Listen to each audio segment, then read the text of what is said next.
আসসালামু আলাইকুম। আজকের ক্লাসে আমরা ষষ্ঠ শ্রেণীর পঞ্চম অধ্যায়ের সমীকরণ গঠন করে সমাধান করো এটা 24 থেকে 35 পর্যন্ত আজ আমরা সলিউশন করব। তো প্রথমে 24 নম্বরে দেওয়া রয়েছে কোনো সংখ্যার দ্বিগুণের সাথে 6 যোগ করলে যোগফল 14 হবে। তো আমাদের এটা এখন নির্ণয় করতে হবে। তো এখানে দেওয়া রয়েছে কোনো সংখ্যা, তো আমরা এটা মনে করি সংখ্যাটি x, তো আমরা x ধরে নিব। আপনারা x এর জায়গায় ক কিংবা y যে কোনো সংখ্যা ধরে নিতে পারেন। তাহলে মনে করি কোনো সংখ্যা কি বা সংখ্যাটি x। প্রশ্ন মতে কোনো সংখ্যার দ্বিগুণের সাথে, তাহলে যদি সংখ্যাটি x হয় x এর দ্বিগুণ কি 2x এবং তার সাথে কি 6 যোগ করতে হবে। তো যোগ 6 যোগ করলে কি হবে সমান সমান 14 হবে। তো সমান সমান কত 14। তো এটা কি প্রশ্ন মতে, তো আমরা প্রশ্ন মতে 2x + 6 = 14 বসিয়ে নিলাম। এরপরে 2x রাখলাম, এবারে +6 সমান সমানের এইবারে আনবো। তো +6 যদি আমরা সমান সমানের এই পাশে নিয়ে আসি তাহলে কি হয় -6, তাহলে 14 - 6। 2x এর জায়গায় রাখলাম, আর 14 তে যদি আমরা 6 মাইনাস করি তাহলে হয় কত 8, বা x এখন 2x রয়েছে, তো 2 গুণ x 2 এর সাথে গুণ হিসেবে রয়েছে, তো আমরা এই 2 সমান সমানের এই পাশে নিয়ে আসবো।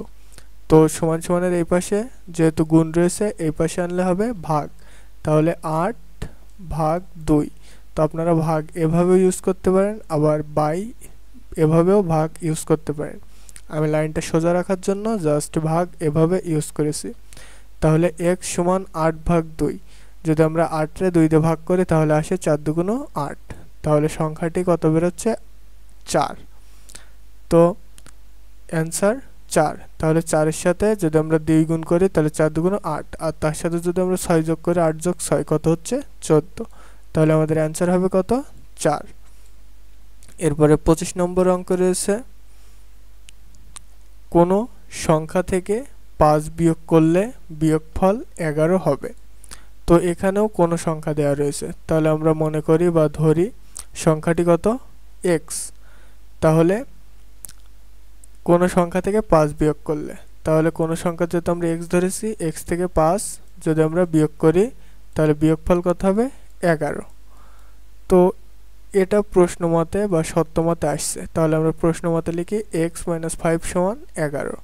তো যেরকম পেয়েছি সেরকমই লিখেছি x - 5 = 11, বা এখানে আমরা এক্সটা রেখে দিলাম, আর এই যে 11 জায়গায় 11 রেখে দিলাম, জাস্ট এই -5 সমান সমানের এই পাশে নিয়ে আসি।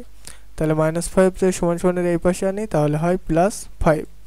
তাহলে বা x সমান 11 আর 5 যদি আমরা যোগ করি তাহলে হয় কত 16। তাহলে x এর মান কত হবে 16। তাহলে কোনো সংখ্যা থেকে 5 বিয়োগ করলে, তাহলে যদি আমরা 16 থেকে 5 বিয়োগ করি তাহলে বিয়োগফল কত হবে 11। তো আমাদের এটাও অ্যান্সার মিলে যাচ্ছে। তাহলে 25 নম্বরের অ্যান্সার কত 16। এরপরে 26 নম্বর অঙ্কে রয়েছে কোন সংখ্যার 7 গুণ সমান 21 হবে। কোন সংখ্যার 7 গুণ সমান 21 হবে। তো এখানেও কোন সংখ্যা দেওয়া রয়েছে, তো আমরা মনে করি সংখ্যাটি কত x। তাহলে প্রশ্ন মতে কোন সংখ্যা 7 গুণ, তাহলে সংখ্যাটা আমরা যেহেতু x ধরেছি x এর 7 গুণ, তাহলে x গুণ 7 সমান কত হবে 21, সমান কত 21। তাহলে আমরা x আর 7 গুণ করলে কত হয় 7x, তাহলে 7x সমান 21। তো আমরা প্রশ্ন মতে 7x সমান 21 বসিয়ে নিলাম। এখন x সমান, অর্থাৎ এখানে x আমরা রেখে দিয়েছি, আর x থেকে আমরা এখানে 7 কি হিসেবে রয়েছে গুণ হিসেবে, তো 7টা আমরা সমান সমানের এই পাশে নিয়ে আসি, তাহলে 21 যেহেতু এটা গুণ হিসেবে রয়েছে সমান সমানের এবার আনলে কি হয় ভাগ, তাহলে 21/7। 21টা আমরা যদি 7 দিয়ে ভাগ করি তাহলে আসে 3×7=21, 3×7=21। তাহলে x এর মান বের হচ্ছে কত 3, তাহলে সংখ্যাটি কত হবে 3। আমরা আরো একবার মিলিয়ে দেখি কোন সংখ্যার 7 গুণ, তাহলে সংখ্যাটি যদি 3 বের হয় তাহলে 3×7 কত 21, 7 গুণ সমান 21 হবে। তো আমাদের এভাবে অঙ্কটি মিলে যাচ্ছে। তো 27 নম্বর অঙ্কে দেওয়া রয়েছে কোনো সংখ্যার 4 গুণের সাথে 3 যোগ করলে যোগফল 23 হবে। তাহলে এখানেও কোনো সংখ্যা দেওয়া রয়েছে, তো আমরা মনে করি সংখ্যাটি x। তাহলে কোনো সংখ্যা 4 গুণের সাথে, তার মানে x গুণ কত 4, 4 গুণের সাথে 3 যোগ করলে যোগ 3 কত হবে 23 হবে, সমান সমান 23। তো 4x প্লাস 3 সমান 23। তো আমরা প্রশ্ন মতে লিখলাম 4x প্লাস 3 সমান 23। এখন এই যে 4x, এই 4xটা আমরা রেখে দিলাম, কারণ কি x হচ্ছে চলক, সমান 23। এই প্লাস 3 সমান সমানের এই পাশে নিয়ে আসলে কি হয় -3। তাহলে 4x সমান, এখন 23 তে যদি আমরা 3 মাইনাস করি তাহলে আসে কত 20। এখন 4x, তাহলে 4x 4 এর সাথে x কিভাবে রয়েছে গুণ হিসেবে, তো আমরা x রাখলাম আর এই গুণটাকে এই পাশে নিয়ে আসলে কি হবে ভাগ, তাহলে 20 ভাগ 4। তো 20টা আমরা যদি 4 দিয়ে ভাগ করি তাহলে 4 5 20। তো আপনারা ভাগ এভাবেও ইউজ করতে পারেন, কোনো প্রবলেম হবে না। তো 4 5 কত 20।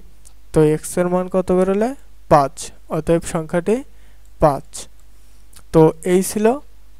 এরপরে 28 নম্বর অঙ্কের দেওয়া রয়েছে। তো 28 নম্বরে রয়েছে কোনো সংখ্যার 5 গুণের সাথে ওই সংখ্যা 3 গুণ যোগ করলে যোগফল 32 হয়, সংখ্যাটি কত। তো এখানেও কোনো সংখ্যা দেওয়া রয়েছে, অর্থাৎ সংখ্যাটি দেওয়া নেই। তো আমরা ধরি, মনে করি সংখ্যাটি x। এখন কোনো সংখ্যার 5 গুণের সাথে, যেহেতু আমরা কোনো সংখ্যা x ধরেছি, তাহলে x এর 5 গুণের সাথে গুণ 5, x এর 5 গুণের সাথে ওই সংখ্যা 3 গুণ যোগ করলে, তাহলে যোগ ওই সংখ্যা 3 গুণ মানে কত 3x, যোগ করলে কত হবে যোগফল 32 হবে, সমান সমান 32। তো এখানে 5x, 5 আর x গুণ করলে 5x, তো 5x প্লাস 3x সমান 32। তো আমাদের সমীকরণটা আমরা পেয়ে গেলাম। এখন 5x আর কটা 3টা x, তো 5টা x আর 3টা x কটা হয় 8টা x সমান 32। এখন এই x আর 8 এবারে কি হিসেবে রয়েছে গুণ হিসেবে, তো আমরা xটা চলকটা রাখলাম আর এর 8টা এবারে গুণ হিসেবে রয়েছে, সমান সমানের এবারে আনলে কি হবে ভাগ। তো 32 ভাগ কত 8। তো আপনারা এভাবেও ইউজ করতে পারেন। তো 4 8টা কত 32। তো x এর মান কত 4, অতএব সংখ্যাটি 4। এরপরে 29 নম্বর রয়েছে কোনো সংখ্যা 4 গুণ থেকে ওই সংখ্যার দ্বিগুণ বিয়োগ করলে বিয়োগফল 24 হবে। তো আমরা এখানেও কোনো সংখ্যা দেওয়া রয়েছে, তো মনে করি সংখ্যাটি x। এখন x যেহেতু ধরেছি, তাহলে x এর 4 গুণ, তার মানে কত 4x থেকে ওই সংখ্যার দ্বিগুণ বিয়োগ করলে, তো বিয়োগ 2x, অর্থাৎ ওই সংখ্যার দ্বিগুণ হচ্ছে 2x, বিয়োগফল কত হবে 24। তো প্রশ্ন মতে 4x - 2x সমান 24। এখন 4x অর্থাৎ 4টা x থেকে 2টা x যদি আমরা বিয়োগ করি তাহলে থাকে কত 2x সমান 24। এরপরে বা x সমান এই পাশে 2 গুণ হিসেবে রয়েছে, সমান সমানের এইবারে আনলে ভাগ। তো 24 ভাগ 2, তো 24কে আমরা যদি 2 দিয়ে ভাগ করি তাহলে 12 দুগুণ 24। তো x এর মান কত বেরোলে 12, তাহলে সংখ্যাটি x। তো এই ছিল 29 পর্যন্ত সমাধান। নেক্সট ক্লাসে আপনারা 30 থেকে 35 অর্থাৎ শেষ পর্যন্ত সমাধান পেয়ে যাবেন এই ভিডিওর এন্ড স্ক্রিনে। তো যাদের প্রয়োজন অবশ্যই দেখে নেবেন এই ভিডিওর এন্ড স্ক্রিনে। এখনই অঙ্কটি আপনাদের সামনে উপস্থাপন করা হয়েছে, অবশ্যই দেখে নেবেন যাদের প্রয়োজন। আর এই ভিডিওটি যদি ভালো লাগে অবশ্যই একটি সুন্দর একটি কমেন্ট করবেন এবং ভিডিওতে লাইক দিবেন এবং চ্যানেলটি সাবস্ক্রাইব করে পাশেই থাকবেন। আসসালামু আলাইকুম, থ্যাঙ্কস এভরিওয়ান।